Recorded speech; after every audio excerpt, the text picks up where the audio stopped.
독도 해상에 추락한 소방 헬기가 프랑스에서 만든 겁니다. 프랑스의 에어버스 헬리콥터스에서 제작한 EC-225 기종인데요.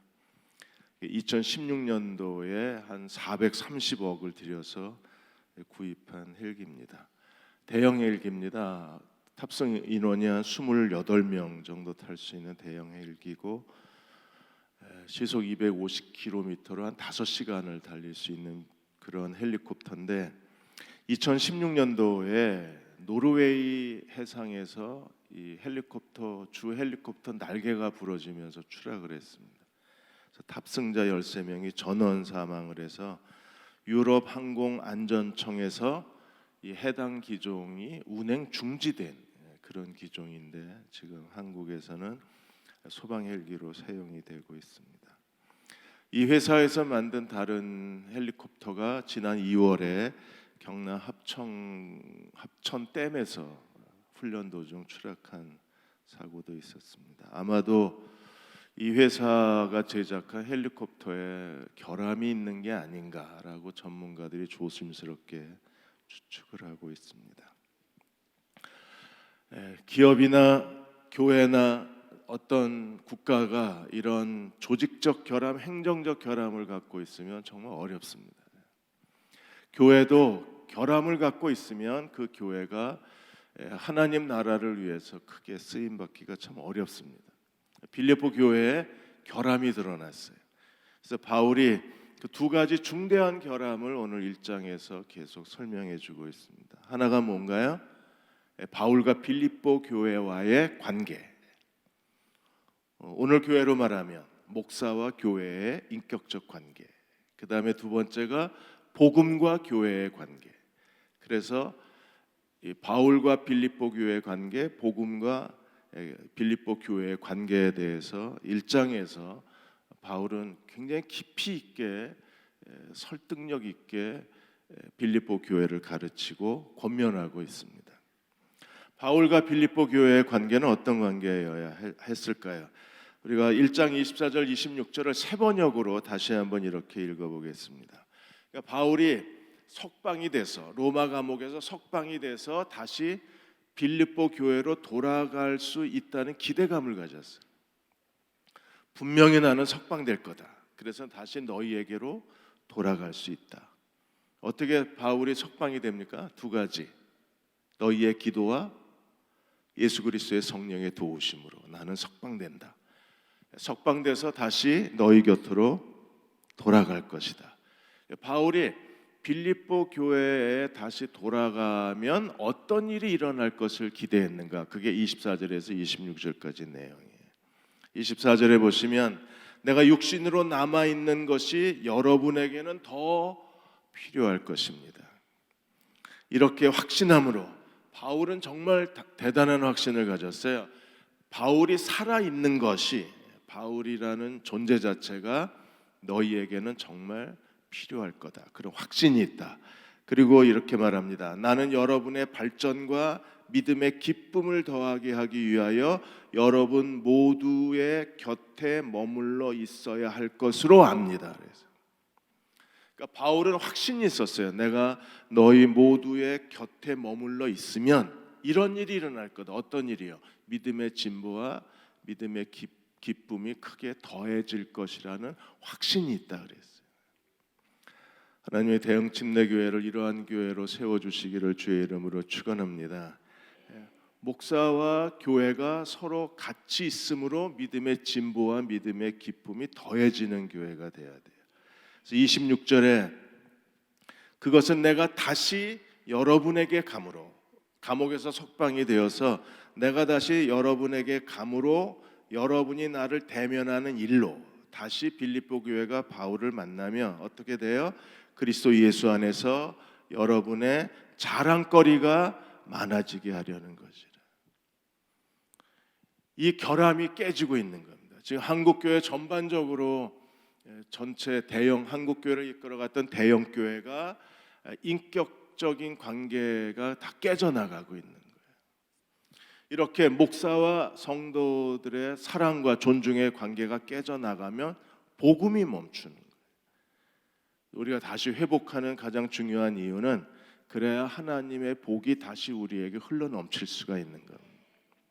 데살로니가전서 2장 19절 20절에 바울이 데살로니가 교회도 이렇게 말합니다. 우리의 소망이나 기쁨이나 자랑의 면류관이 무엇이냐? 그가 강림하실 때 우리 주 예수 그리스도 앞에 너희가 아니냐? 목회자의 하나님 앞에 영광과 기쁨과 면류관이 뭐겠어요? 너희가 아니냐? 그래서 20절에 너희는 우리의 영광이요 우리의 기쁨이니라. 목사와 교회의 관계가 이렇게 영광과 기쁨의 관계여야만 합니다. 근데 바울의 사역하는 교회에서 모든 교회가 다 이렇게 되진 않았어요. 바울이 고린도 교회에서는 거의 실패했습니다. 고린도 교회에서는 바울이 이렇게 고백을 못해요. 그리고 이렇게 두려움으로 고백합니다. 고린도후서 12장 20절에 새번역에 바울이 이렇게 고백했습니다. 내가 두려워하는 것은 내가 가서 여러분을 만나볼 때에 여러분이 혹시나 내 기대에 미치지 못할까, 또는 내가 여러분의 기대에 미치지 못할까 하는 것, 이걸 두려워했다 그랬어요. 목사와 교회가 서로 기대에 미치지 못할까 두렵다는 거예요. 그래서 바울은 계속 이렇게 말합니다. 또 여러분 가운데 싸움과 시기와 분노와 야심과 비방과 수군거린 교만 무질서가 있지 않을까 염려합니다. 그래서 바울은 고린도 교회를 바라보는 바울은 두려움과 염려가 가득했어요. 하나님께서 오늘 한국 교회를 완전히 회복시켜 주셔서 다시 바울과 빌립보 교회의 인격적 관계로 회복시켜 주시도록 우리가 전심을 다해서 기도해야 할 것입니다. 이제 두 번째로 복음과 빌립보 교회에 대해서 세 가지 중요한 게 있다 그랬어요. 복음의 진보, 그리고 복음의 그 협력, 그리고 복음의 신앙이 있다 그랬습니다. 오늘 1장 27절 28절에서 복음의 신앙에 대해서 우리에게 가르쳐지고 있습니다. 1장 27절에 오직 너희는, 단 하나, 오직 너희는, 이것만은 절대적이어야 한다는 거예요. 바울에게 오직 하나는 무엇이었어요? 1장 20절에 나의 간절한 기대와 소망을 따라 아무 일에든지 부끄럽지 아니하고 전과 같이 이제도 온전히 담대하여 살든지 죽든지 내 몸에서 그리스도가 높임을 받는 이 하나, 단 하나, 이건 타협할 수도 없고 이거는 포기할 수도 없는 거예요. 어떤 상황에서도 결코 체념할 수 없는 단 하나의 인생의 비전, 인생의 가치관, 인생의 목적. 바울은 빌립보 교회에도 오직 하나예요.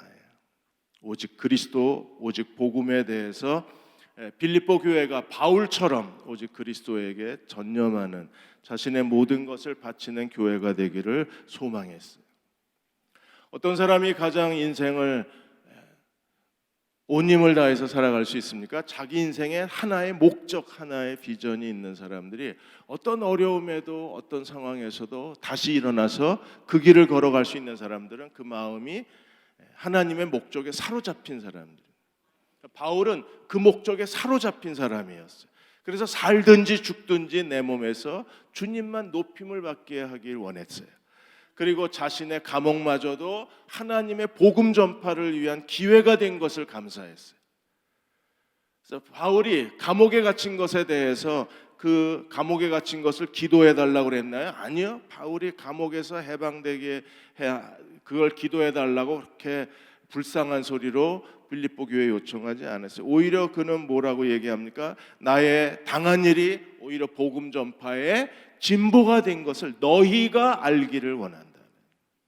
그러니까 바울은 자신의 감옥마저도 자기 인생을 절망하게 만들고 자기 인생을 멈춰버린 그 자신이 감옥에 매여 있는 그런 어두운 상황마저도 하나님의 복음의 전진이 발전이 되고 확장이 된 것에 대해서 너희가 알았으면 좋겠다. 단 하나의 생각, 단 하나의 목적만 갖고 사는 거예요. 그것은 참으로 하나 외모로 하나 전파되는 것은 그리스도니 내가 이로써 기뻐하고 또한 기뻐하리라. 바울의 오직 하나의 기쁨은 전파되는 것은 그리스도니, 그리스도가 전파되는 것을 인하여 그가 기뻐했어요. 이제 바울은 빌립보 교회에게 요청을 합니다. 오직 너희는. 그리고 오늘 이 시대 우리에게도 똑같이 요청을 해요. 오직 너희는. 하나의 그 복음의 비전에 사로잡힌 사람들이 이 시대에 필요한 거예요. 그래서 바울은 빌립보 교회에 무엇을 원하고 있습니까? 그리스도의 복음에 합당하게 생활하라. 복음에 합당하게 사는 사람들, 합당하게 생활하라고 했을 때 생활하라가 폴리튜오라는 말입니다. 여기서 폴리스라는 말이 나와요. 그러니까 그 로마 시민자로서 시민의 의무를 다하는 거예요. 그게 폴리튜오입니다. 하나님 나라의 시민으로서 하나님 나라의 시민의 의무를 다하는 사람들, 그들이 그리스도의 복음에 합당하게 사는 사람들입니다. 그러면 하나님 나라의 시민으로 합당하게 사는 사람들, 시민의 거룩한 의무를 다하는 사람들은 어떤 사람들일까요? 하나님 나라의 시민, 하나님 나라의 법, 하나님 나라의 헌법, 하나님 나라의 거룩한 질서, 하나님 나라의 특권, 하나님 나라의 의무를 다하는 사람들, 어떤 사람들입니까? 그들은 한 마음과 한 뜻으로 복음의 신앙을 위하여 협력하는 사람들입니다. 그러니까 하나님 나라의 시민의 의무를 다하는 사람들은 한 마음과 한 뜻으로 복음의 신앙을 협력해내는 사람들이에요. 복음의 신앙이 뭐예요? 나만 믿고 구원받는 게 아니라 너를 구원시키는 사람이에요. 그래서 내가 예수 믿고 구원받았을 뿐 아니라 아직까지 그리스도를 알지 못하는 사람들에게 복음을 전해서 그들을 구원시키는 사람들이 복음의 신앙을 가진 사람들이에요. 우리는 이 거룩한 하나님의 일에 협력하는 그리스도의 종들이 되어야 합니다. 하나님의 복음이 아직까지 믿지 못하는 사람들을 그들을 구원시키는 하나님 나라 복음이 되려면 그들을 구원하는 게 하나님 나라 시민의 거룩한 의무인 거예요. 우리가 하나님 나라 시민인 걸 믿으십니까? 우리의 시민권이 하늘에 있는 걸 믿으십니까? 그렇다면 우리가 하나님 나라 시민으로 해야 될 가장 중요한 일이 뭐예요? 믿지 않는 사람들이 그리스도로 말미암아 구원받게 사는 것, 그들이 구원받도록 그들에게 복음의 실체를 보여주는 것, 복음이 무엇인가를 삶으로 증거하는 것, 그것이 하나님 나라 시민이 해야 될 의무예요.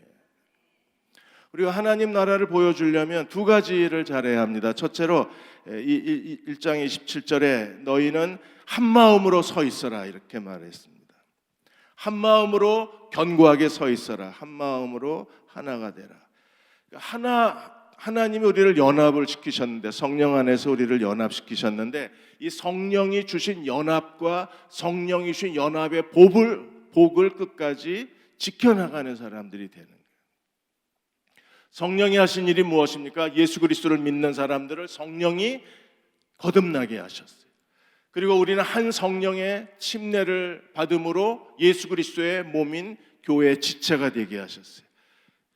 그리스도가 교회의 머리가 되시고 구원받은 우리 모두가 그 몸의 지체가 되어서 우리는 이 그리스도의 몸, 생물학적 공동체의 지체로 연합이 됐어요. 그리스도와 내가 연합되고 나와 너가 연합이 됐어요. 그리스도 안에서 헬라인이나 유대인이나 종이나 자유자나 남자나 여자나 다 예수 그리스도를 믿는 사람들이 한 성령의 침례를 받아 한 몸이 되었어요. 이 한 몸의 비밀이 바로 예수 그리스도의 몸으로서의 교회입니다. 우리는 연합하려고 애쓸 필요가 없습니다. 이미 우리는 그리스도 안에서 한 몸의 지체가 된 거예요. 그리고 예수 그리스도의 몸으로 주님이 연합시키시고 성령이 우리 안에 내주하심으로 말미암아 그리스도의 몸의 연합의 복을 누리게 하신 것이 교회의 비밀입니다.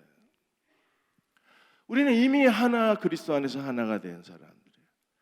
우리 옆에 계신 분 한번 쳐다보겠습니다. 우리는 그리스도 안에서 이미 하나가 됐어요. 그게 성령이 우리 안에 주신 연합의 비밀입니다.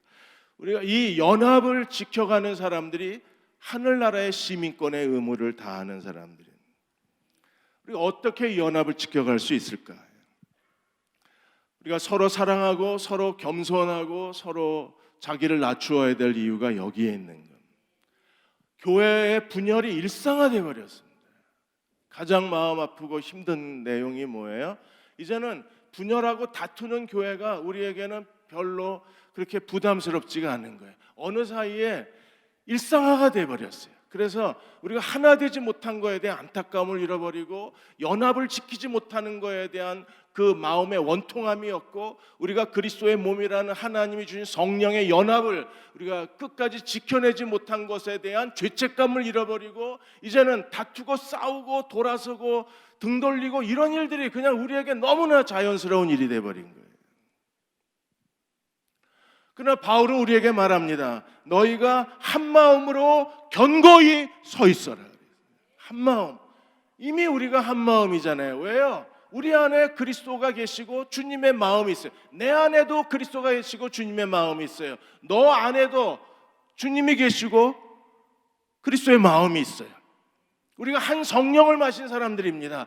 그렇다면 우리는 이미 한 마음입니다. 근데 이 한 마음이 어떻게 깨질 수 있고, 이 한 마음이 어떻게 나누어질 수 있고, 이 한 마음이 어떻게 분열될 수 있을까요? 그래서 두려운 겁니다. 분열될 수 있나요? 그리스도의 마음이 깨질 수 있나요? 깨질 수 없는 그리스도의 마음이 깨진 거예요. 그래서 바울은 한 마음으로 견고히 서 있으라. 견고히. 그 견고히 서 있는 것 자체가 우리가 하나님 나라 시민의 의무라는 겁니다. 시민의 의무. 두 번째는 무엇입니까? 1장 27절에 너희가 한 뜻으로 복음의 신앙을 위하여 협력하라. 한 뜻, 사이케. 사이케라는 단어가 뭐예요? 그건 어떤 거룩한 야망, 거룩한 목적, 그걸 의미합니다. 한 마음이 됐으면 그 다음에 해야 될 일이 무엇입니까? 한 뜻이 돼야 돼요. 한 뜻이 뭐예요? 교회가 교회답기 위해서 거룩한 야망을 가지라는 겁니다. 그러니까 세상의 빛과 소금의 역할을 감당하기 위해서 우리는 어떻게 살아야 되는가를 고민하고 그 뜻을 정하는 거예요. 뜻을 정한다는 것은 하나님이 원하시는 어떤 목적을 발견하고 하나님의 뜻을 발견하고 그것을 성취해내는 그리스도의 종들이 되는 걸 의미합니다. 지금 우리 주변에는 이 한 뜻, 하나님의 그 그리스도의 마음을 가진 사람들이, 교회가 그리스도의 한 마음이 되어서 한 뜻을 추구하고 있는 교회들이 우리 주변에 많이 있어요. 경기도 김포시 고촌읍에, 이 고촌읍이 그 대추나무 사랑 걸렸네 이 드라마의 그 무대가 된 그 지역이랍니다. 노인들은 다 나가서 농사 지었고, 그 다음에 부모들은 다 공장에 가서 일하고, 애들은 길거리에서 방치된 그런 지역이 고촌읍이었었어요. 김포시 고촌읍. 거기에 박종원 목사님이 1988년도에 그 고촌읍에 가서 교회를 개척했습니다. 이분이 그 음악을 좋아하시는, 박정원 목사님이 음악을 굉장히 좋아하시는 분이십니다. 그래서 아코디언을 메고 길거리에서 아코디언 연주하고 동네 한 바퀴 돌면 애들이 새카맣게 모여듭니다. 그래서 빚에는 판잣집을 빌려서 거기서 고촌 감리교회를 개척을 한 거예요. 김포에서도 가능하다는 확신을 가지고 이분이 두 가지 목적을 세웠어요. 그래서 이 고촌의 김포시 고촌읍에 있는 아이들을 믿음과 실력을 가진 인재로 우리가 키워나겠다. 그리고 음악을 통해서 이 김포시 고촌읍을 음악을 통해서 아이들에게 새로운 삶의 인생학교를 만들어주겠다. 그렇게 해서 지금 30년이 지났습니다. 30년이 지났는데 그 고촌 감리교회가 예배당을 지었는데 예배당이 아트홀이에요. 고촌 아트홀, 정육각 명체로, 정사각 명체로 지었습니다. 그래서 여기에 토요일이 되면 500여 명의 아이들이 와서 온갖 종류의 악기를 공부합니다. 그리고 이 교회 안에 수준별로 오케스트라가 7개가 있습니다. 그리고 아이들 어린이 합창단, 청소년 합창단이 있습니다. 지금 교인이 1000명, 주일학교가 500명. 동네 사람들이 음악을 통해서 이 고촌감리교회 고촌 아트홀을 통해서 동네 사람들의 음악적 수준이 높아지니까 삶의 수준이 높아진 거예요. 30년. 이게 교회가 가져야 될 한 뜻입니다. 하나님 앞에 우리는 무엇을 할 것인가에 대한 사이케. 국민일보에 한 교회 이야기가 나왔는데 그 교회 교인이 70명입니다. 70명 교인인데 이 교회에서는 매주 나가는지 한 달에 한 번 나가는지 교회 요청이 있으면 나가는지 모르겠는데 이 순회 주일 예배를 드리러 가줘요. 그러니까 개척하고 뭐 교인 3명, 5명, 10명 미만 모이는 교회 또 농어촌 교회에서 요청이 있으면 교인들 중에 일부는 남겨놓고 일부는 같이 가서 그 교회에 가서 주일 예배를 드립니다. 그래서 거기에 가서 예배드리고 그 교회 헌금해주고 권사님들이 그 교회에서 점심 뭐 육개장 같은 거 맛있게 끓여주고 그리고 동네 전도해주고 그리고 주일날 돌아오는 거예요. 자기 교회는 남아있는 사람들은 못 가는 사람들은 거기서 예배드리고 갈 수 있는 사람들은 다 차 타고 가서 그 교회에서 예배를 드려주는 거예요. 이 교회는 작은 교회지만 자기들보다 더 작은 교회를 위해서 뭔가 무엇을 할 것인가를 생각하다가 순회 주일 예배 사이클 찾은 거예요. 그리고 모든 성도가 그 일에 헌신을 하고 있습니다. 대형 침례교회는 뭘 해야 될까요? 우리가 그리스도 안에서 한 마음을 가졌으면 그냥 그걸로 되나요? 아니요. 한 뜻이 있어야 돼요. 한 뜻. 그거는 교회가 교회다워지는, 그래서 지역사회를 변화시키고 하나님의 사랑을 보여주고 하나님이 누구이신가를 보여줄 수 있는 사이클, 하나의 목적, 하나의 비전, 그 일을 위해서 우리가 서로 협력할 수 있어야 돼요. 그러니까 뜻만 가지면 안 되잖아요. 협력까지 가야 돼요. 협력은 뭐예요? 생각만 동의하는 게 아니라 그걸 실제로 실천해내는 능력이에요. 한 마음, 한 뜻, 협력, 이 3가지가 있어요. 이런 교회들은 기꺼이 협력해내는 거예요.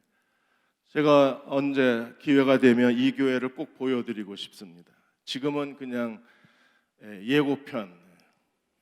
이 교회는 재정의 30%를 자녀 교육에 쏟습니다. 다음 세대 교육에. 교회 안에 아이들을 위한 시설이 어마어마하게, 그 교회 재정 3분의 1을 이 아이들을 위해서 쏟아놓으니까 아이들을 위한 그 도서관, 뭐 아이들을 위한 놀이터, 아이들을 위한 여러 학습관, 그게 그 주변에 그 교회 아이들만 오는 게 아니라 그 주변에 있는 동네 아이들이 다 와요. 동네 아이들이.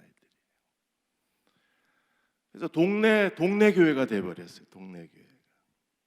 그게 한 마음, 한 뜻, 협력이 뭔가를 아는 사람.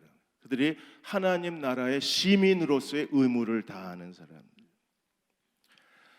대흥교회도 더 리더십이 있는 담임 목사가 와서 이제 겨우 우리가 한 마음이 되는 단계라면, 지금이 겨우 이제 한 마음이 되는 단계라면 그 다음에 한 뜻이 되는 단계로 올라서고 그리고 협력의 단계로 올라서서 이제 대형교회 창립 70주년인데 100주년이 됐을 때에는 우리도 이 대전의 지역사회를 위해서 뭔가 한 뜻을 보여줄, 하나님의 사이클을 보여줄 수 있는, 그래서 그 일을 위해서 모든 성도가 서로 협력하는, 물질로, 재능으로, 몸으로 협력하는 그런 교회가 될 수 있다면 대흥침례교회도 복음의 신앙에 합당하게 사는 교회가 될 수 있어요.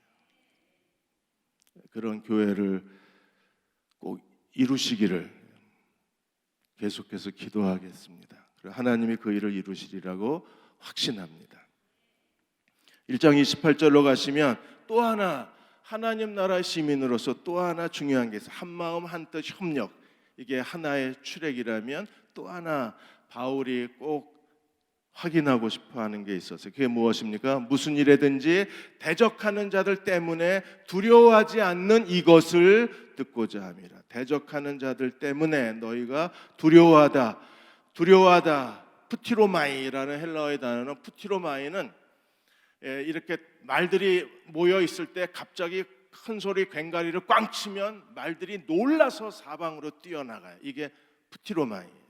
그러니까 두려워하는 것은 대적하는 사람들 때문에 교회의 박해와 그리고 이 복음으로 인한 시련으로 인해서 사람들이 통제할 수 없이 사방으로 뿔뿔이 흩어지는 현상을 의미합니다. 그러나 교회가 연합되어져 있다면, 우리가 한 마음과 한 뜻과 협력할 수만 있다면, 우리는요, 어떤 대적하는 자가 우리를 괴롭게 하고 교회가 박해하고 여러 가지 시험이 있어도 그들은요 결코 두려워하지 않을 수 있어요. 그들은 모든 걸 이겨내고 하나님의 뜻을 수종들 수 있습니다.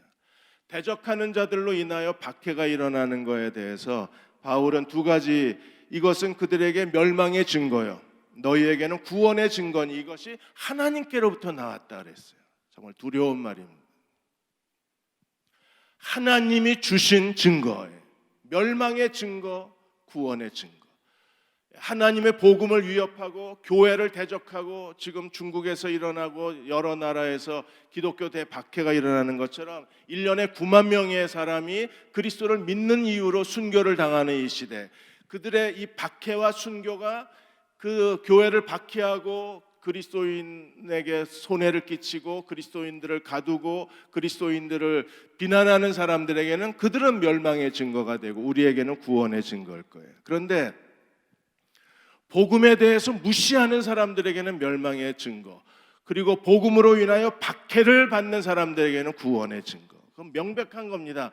그런데 우리를 더 두렵게 하는 게 있어요. 그것은 뭐냐면 교회가 분열되고 깨지고 교회가 흩어져 버리면 그 자체가 이미 멸망의 증거라는 거예요.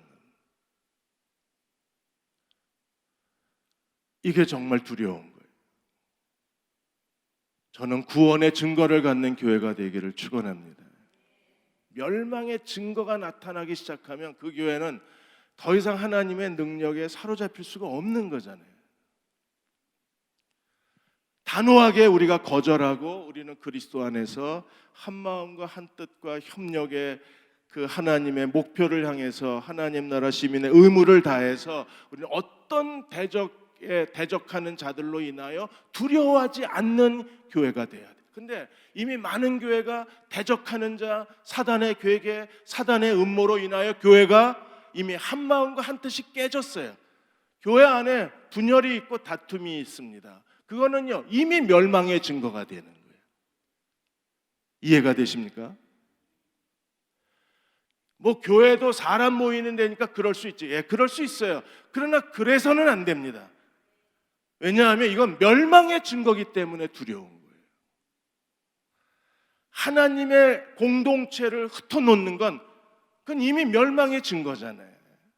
우리가 그리스도 안에서 한 몸의 지체라고 하는 건 연합의 공동체인데 깨질 수 없는 건데 어떻게 그리스도의 몸이 나뉘어질 수 있어요? 그럴 수 없는 거잖아요. 우리는 그리스도의 몸 안에서 성령의 사랑 안에서 하나님의 은혜 안에서 우리가 나뉘어질 수 없는데 이게 만일에 서서히 금이 가고 뭔가 서로 마음이 나뉘어지면 그게 멸망의 증거가 되는 거예요.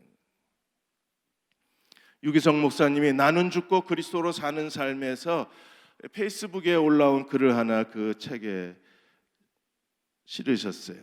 어느 한 목사님이 교회를 왔다 갔다 하다 보는데 항상 그 자리에 앉아서 이 동냥하는 그분을 한번 만나셨어요. 그래서 이제는 서로 만나면 인사도 하고 이제 대화도 나누는 사이가 됐습니다. 그래서 목사님이 아마 육교에 앉아 있는 분이 아닌가 싶은데 인사를 하고 교회 나오라고 권유를 했습니다.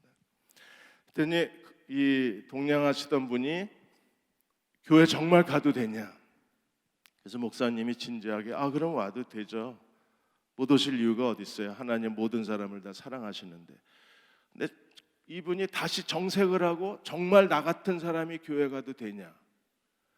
그 순간에 목사님 마음이 철렁했답니다. 진짜 오면 어떻게 되지? 진짜 오면 저 더러운 옷을 입고 몸에서 냄새가 나고 머리는 떡지고 만일에 저 사람이 교회에 들어오면, 그래서 유기성 목사님이 자기도 상상을 하신 거예요. 만일에 선한 목자 교회에 저 거지가 오면 교인들은 정말 반갑게 맞이해 줄까? 하나님 사랑으로 따뜻하게 품어줄까?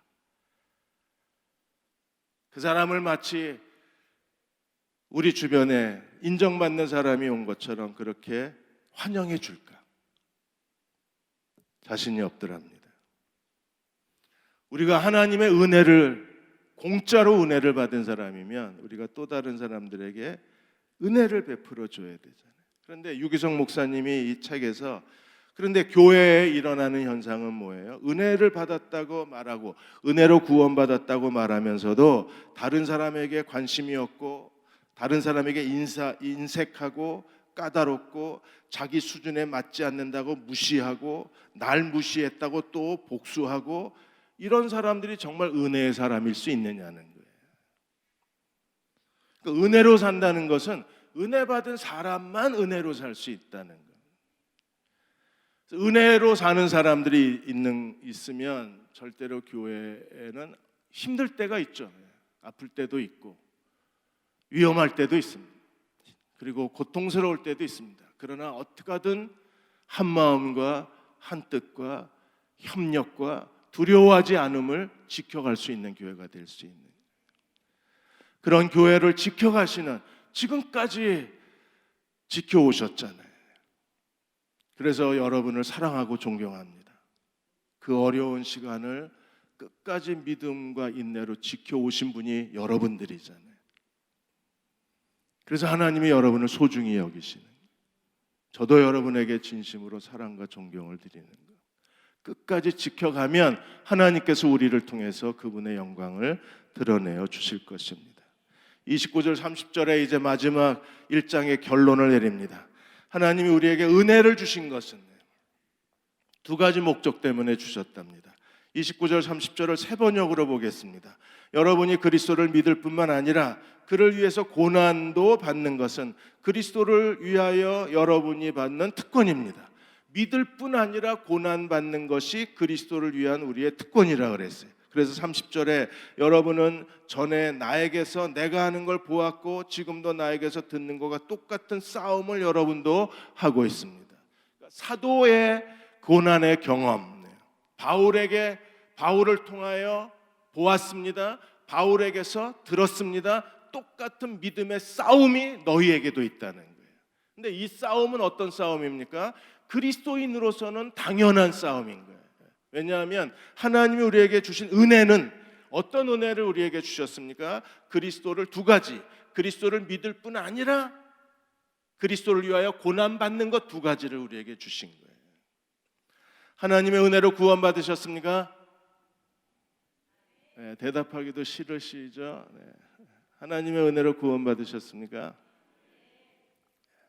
정말 은혜로 구원받으셨나요? 그 은혜의 두 가지는 뭐예요? 믿어라. 그리스도를 믿는 것, 그 다음에 그리스도를 위하여 고난받는 것. 믿음은 고난, 똑같은 겁니다. 그리스도를 믿는 것, 믿는다는 것 자체가 그리스도를 위해서 고난받는다는 걸 의미하는 거예요. 그래서 많은 사람들이 사복음서에서도 예수 그리스도를 믿는 사람들이 기꺼이 자신의 배와 그물을 버려두고 그리스도를 따랐어요. 믿는 건 고난인 겁니다. 오늘도 마찬가지입니다. 우리에게도 같은 사도가 경험했던 고난의 동일한 경험이 우리에게 있는 겁니다. 그러므로 고난이 증거예요. 어떤 증거요? 내가 하나님 은혜 안에 있다는 증거가 고난입니다. 내가 그리스도를 믿고 있다는 증거가 고난입니다. 그래서 고난은 성령의 증거이기도 합니다. 그래서 로마서 8장 16절 17절에서 이렇게 말합니다. 성령이 친히 우리의 영과 더불어 우리가 하나님의 자녀인 것을 증언하시나니, 자녀이면 또한 상속자. 누구의 상속자요? 하나님의 상속자. 누구의 상속자요? 그리스도와 함께한 상속자니. 자, 하나님의 나라의 상속자인 걸 믿으십니까? 그리스도와 함께한 상속자인 걸 믿으시나요? 그러면 어떻게 살라고요? 우리가 그와 함께 영광을 받기 위하여 고난도 함께, 영광을 함께 받으려면 고난도 함께 받아야 할 것이라. 함께. 고난이 있어야 영광이 있는 거예요. 지난 수요일 날 통하는 교회 김중량 목사님이 이제 라오스의 그 탈북민들 센터 사역을 하시는 선교사님, 지난 언제 한 2달 전에 저희 교회 수요일 예배에 와서 간증을 하셨죠. 이제 그 라오스로 떠나기 전에 같이 대화하고 기도하러 이제 교회를 방문을 했습니다. 김중량 목사님이 같이 개척했던 개척 멤버였어요, 이 선교사 부부가. 그래서 목사님에게는 정말 든든한 같은 동역자요, 또 위로자요, 어떤 일도 같이 할 수 있는 그런 신실한 부부였었던 거예요. 그런데 이 부부가 갑자기 은혜를 받고 북한 선교를 위해서 자기 남은 생애를 헌신하고 교회를 떠나게 된 겁니다. 그러니까 김중량 목사님은 이제 한쪽이 텅 비었죠. 개척해 보시 아는 분들은 모릅니다. 정말 믿었던 한 사람이 떠난다는 게 얼마나 큰 손실인가를 해보지 않은 사람은 모릅니다. 그래서 제가 김중량 목사님한테 그랬습니다. 괜찮아. 한 사람 떠나보내면 하나님이 10사람 채워주시니까 하나님이 채워주실 거야. 그리고 이제 제가 어떻게 했습니까? 그 말에 책임을 져야 되니까 그날부터 하나님 10가정 보내주세요. 지금 계속 기도하고 있어요. 하나님 10가정 보내주셔야 됩니다. 지금도 탈북민을 위해서 사역하는 분들이 많이 계십니다. 수잔 숄티 여사도 그분 중에 하나이십니다. 이분은 벌써 20년째 미국에서 탈북민들을, 북한 주민의 인권을 위해서 계속 활동하고 계신 분이십니다. 2004년도부터는 매년 북한 자유 인권을 지키고 계셔서, 그래서 한국에 와서 이 북한 인권 주간을 하시고, 그리고 탈북자와 이 포용하는 장면도 사진에 나왔어요. 다음 장면 보여주시죠. 이렇게 한국에서도 북한, 한국이 탈북민이 34,000명, 32,000명 그 정도 되는데, 한국에도 아직 북한 주민의 인권이 회복되지 않았다. 그래서 한국에서도 북한 자유 인권에 대한 북한 자유 주간을 한국에서도 가지신 분이십니다.